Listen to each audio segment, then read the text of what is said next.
Yoo akka kana dura Abrahaamidhaan miidhuudhaaf yaaddee jiraatte ta'ee dhiisii yoo dhiiste sii wayyaa jette Elduun. Ashama akkam jirtu hordoftoonni qeeddoo yooteef akkuma barame subscribe deemaan jiru hordoftoota kiyyaa qaalii. Egaa akka ishiin jettutti jechuudha wanti baay'een ta'eera. Haa ta'uyyuu malee waa'ee keessanii fi namoota baay'ee dhiphachaa cannaqamaatoo jira. Ala dirasiidha. Viidiyoo waraabanii anaaf in erguu bilbilasee anaaf in bilbiluu. Gaafa bilbilan immoo calluma jedhanii miti kaardii guutaniiti. Yeroo boqonnaa isaaniiti. Yoo isaaniif yaaddee maal qaba? Baay'ee siif yaadu hangana kan hin jedhamne. Dhugumaan gaa'ela kana barbaaddeeti moo ammas irratti hojii hojjechuu fi isaan akka isaan jechaa jiranitti dhugaadhumaan araara barbaaddee miti irratti hojii hojjechuufidha. Akkasumas immoo inni tokko jireenya ishii keessaa baheera jennaan inni tokko immoo dhufee daaniin immoo gara jireenya ishiitti dhufeetoo jira kan jettu jechuudha. Kun dhugaa dubbachuudhaaf baay'ee nama shakkisiisa jechuudha. Maaliif jennaani ruutaa jechuudha namni dhiifama gaafatu tokko obboloota kiyya maal akka ta'e beektu namni dhugumaan lapheensaa cabee dhiifama gaafadhee gara jireenya kootiitti deebi'uun qaba jedhu jechuudha. Aktii wayitu irraa mul'ata jechuudha. Ruutaan yeroo darbe gaafa wajjin nan jiraadha jettes in kolfite jechuudha. Kaleessas illee jechuudha bakka xiiqiidhaaf waan deemtu fakkaata jechuudha. Kun dhugaa dubbachuudhaaf baay'ee namoota baay'ee shakkisiiseera jechuudha. Sobaadhaa ruutaan irratti hojjechuudhaaf adeemtiidha kan isaan jechaatoo jiranii. Dhuguma immoo ruutaan immoo hojii kana irratti hojjetteeti taanaan jechuudha. Inni amma ishidha dhumata jechuudha. Inni dhugaadhaan siniin jedha adagaa guddaa keessa buuti jechuudha. Inaaffaadhaani dhugumaan akka duriitti fajachuudhaaf yookiin immoo akka barbaaddetti oofuudhaaf jechuudha. Egaa ishiinis immoo taa'aatii teessurra taa'aatii waliigalaa haasawaa waan haasawuu qabdanidha. Eeyyee dhugaadha. Amma fakkeenyaaf gaafa sana kan dhufte ishiin qaxxituma wantoonni tokko akka waan hin taanetti isa faana araaramee jiraachuun barbaada jetteeti kan ishiin dhufte jechuudha. Ta'a akkas jedhamuu hin qabu ture. Deefi ani ammayyuu kan hin barbaadu Abrahaam wajjinidhaan taa'ee waa'ee jireenya kootii haasa'uun qabaa jettee eddaganaa isa faana teessee qobaa isaatti yookiin immoo obboleessuma isaa deef wajjinidhaanii taa'anii ermeellaan lafan jirratti walii galuu qabu turanii jechuudha. Ishiin garuu obboloota kiyya qaxxitum dhuftee akkas jettee jechuudha. Kaleessas illee akkasuma. Kun inaaffaadha xiiqiidha malee ani inamanu ammayyuu ani ruutaadhaan jechuudha. Dhugaa dubbachuudhaaf jechuudha. Waan baay'ee gochuu nan danda'a, waan baay'ee taasisuu nan danda'a jettee dubbatteetoo jirtu. Obboleettiin ishillee dhugaadhaa wanta akkanaa barbaachisaa miti. Teessanii tasgabbooftanii haasa'uutu sin barbaachisaa. Dhala keessan guddifachuu sin barbaachisaa. Yoo dhugumadhaanii keessa kee keessaa xiiqummaa kee illikummaa kee fixxee dhiifama gaafachuudhaaf ta'eera ta'e kun baay'ee gaariidha.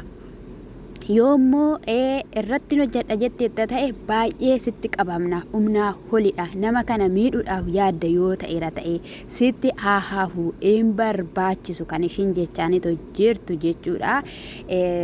Egaa ishiin wanta nuti sin gorsine hin jiru si'issi gorsineerra isaanis gorseera waan baay'ee jedheeraanii isa kanaafiyyuu tasgabbaayii wanta dhiisuu qabdu dhiisii. Akkasumas immoo xiiqii ishii fixxee yoo isheen ifama si gaafachuudhaaf gara kee dhufteetti ta'e Abrahaam immoo mataan baatiinii indidiinii tole jedhii. Abrahaam akkanatti mul'atutti takka naa kadhattus jechuudhaaf illikiin ishee haadhumuufis jechuufidha. Isa kana duraas immoo sodaateera. Sodaa guddaa qaba natti taphachuufi jedheetu keessasaa taa'eetoo jira kan ishiin jechaatoo jirtu jechuudha. Egaayii dhugumanillee irra deddeebi'ee mi'a naseete kan fuutee naan deemtu akkuma kana duraas immoo hojiin irratti hojjechuudhaaf karoorri kee kaayyoon kee yeroo nan amma sana muluu si kadhadhu eessa turte maaliif diddee ennaanii ennaa sana hin barbaanne amma immoo barbaade kaa'etteen jechuudha. Kunis nama shakkisiisa jechuudha. Gaayii ani hin beeku. Kanaafiyyuu iddoo namaaf qabaadha, lafa namaaf qabaadha. Ruutaanii warra si'iif yaadaniif warra si'iif waa'ee kee dhiphataniif dirqama dhiphachuu qabda. Dirqama ulaagaa guutuufii qabda. Ani namni tokko anaaf inni dhiphata ta'eera taanaan ani immoo deebisee nama sanaaf inni dhiphadhu taanaanii namummaan koo maalidha ree kan ishiin jechaatoo jirtu jechuudha. Abrahaaminis mataa hin jabaatini kan sii malu mana kee fi dhala keedha.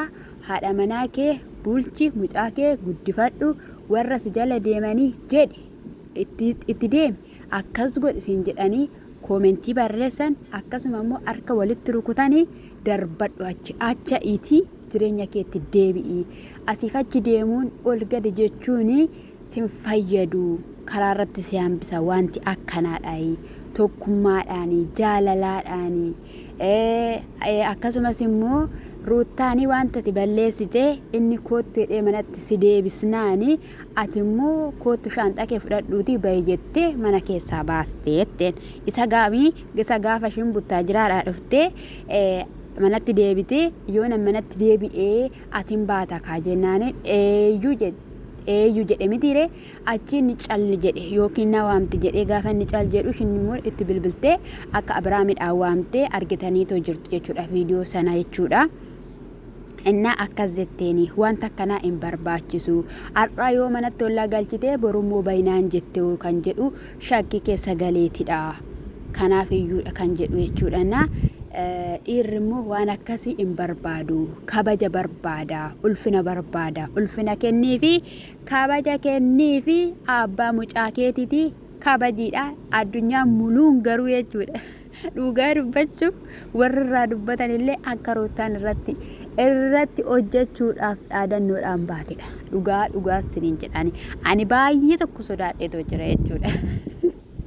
Ani dhugaa rabbi sababni isaayyuu daanii maal hojii dhufe edda Abrahaam faana araara barbaadde, edda Abrahaam faana dhiifama barbaadde, edda dasitaa jireenya ishii keessaa baaste daanii maal hojii keessummeessite, daanii maal hojii gara jireenya ishiitii fidde. Kaleessa immoo jechuudha ganniin maayetti daaniin jette nama jaalala beekuudha jette. An daaniidhaa jaalala beeku nagarre. Daaniin dubara ari'uu bichaa beeka. Dubara wanti bakka jira miti wajjin hin dannasu qofa beeka malee isaa jaalala qabate kun jaalallee kooti jedhe tokkitti ishii fidee fuuldura nama dhaabe hin agarre jechuudha. Ishiin akka ishiin jettutti ishiidhaaf hin ta'aadhaa hin beekonni wanti miti ishii naaf hin galle jechuudha. Dhiigalteetti miti ree hordoftoota.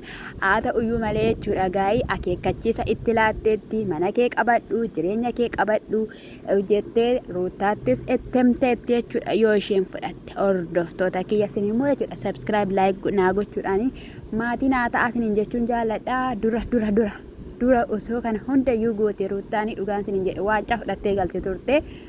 Amma garuu namni ishiin hin amanuu dubbii duraa sanatu isa kana duraa sanatu badee jechuudha.